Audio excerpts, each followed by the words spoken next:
Vamos conversar agora com o professor de Direito Constitucional, Processual, e Civil, Jorge Abud.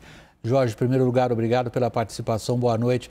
Jorge, o ministro que está saindo, Marco Aurélio, ele foi indicado pelo Collor, 31 anos atrás. Todos os presidentes na sequência fizeram indicações que hoje a gente qualificaria de indicações políticas. Com essa provável ida do André Mendonça para o Supremo, como é que fica o Supremo do ponto de vista político? Boa noite, William, toda a audiência da CNN. O nosso modelo de indicação dos ministros para a Suprema Corte é igual ao americano. E tanto lá nos Estados Unidos quanto aqui, as vagas na Suprema Corte são objetos de disputa política. O modelo americano ele é bipartidário, então é mais fácil identificar progressistas, democratas versus republicanos conservadores. No Brasil, essa identificação é mais difícil. Então, com o passar do tempo, ou a influência política ela tende a se dissipar. No caso da indicação do André Mendonça, seria uma indicação mais conservadora para atender uma base religiosa. Qual que é a grande questão aqui, William?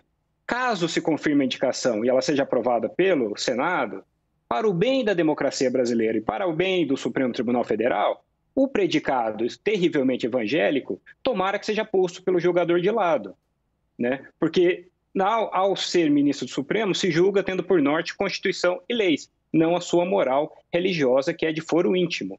Tem uma frase, William, muito importante, de um grande ministro da Suprema Corte Americana, um conservador, Scalia, que ele dizia: todo juiz que gosta dos resultados da decisão dele, normalmente é um mau juiz. O juiz tem que decidir contra a sua consciência religiosa, muitas vezes, e contra o poder político que o indicou.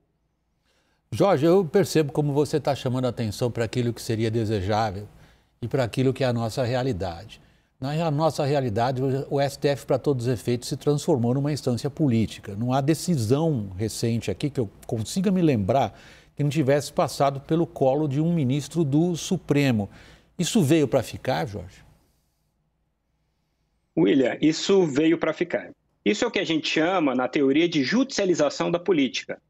No pós-guerra, na segunda metade do século XX, o Supremo, ou seja, as Supremas Cortes, conhecidas por jurisdições constitucionais, elas se transformaram numa instância de controle dos demais poderes, no controle dos atos e também das omissões dos demais poderes. Então, sempre, William, uma parcela da política ou uma parcela da sociedade vai ficar insatisfeita com o resultado político e ela vai procurar o Supremo, que é um caminho dentro das regras democráticas. O busilis é definir como o Supremo responde a essa judicialização. Se responde tendo por norte a Constituição ou se aceita uma politização, se contamina pela política e pratica o ativismo judicial. A nossa tarefa é ajudar o Supremo a se preservar dessa contaminação, porque isso é o melhor para as instituições e para a democracia constitucional brasileira. Jorge Abud, professor de Direito Constitucional e Processual, muito obrigado pela participação. Boa noite, Jorge.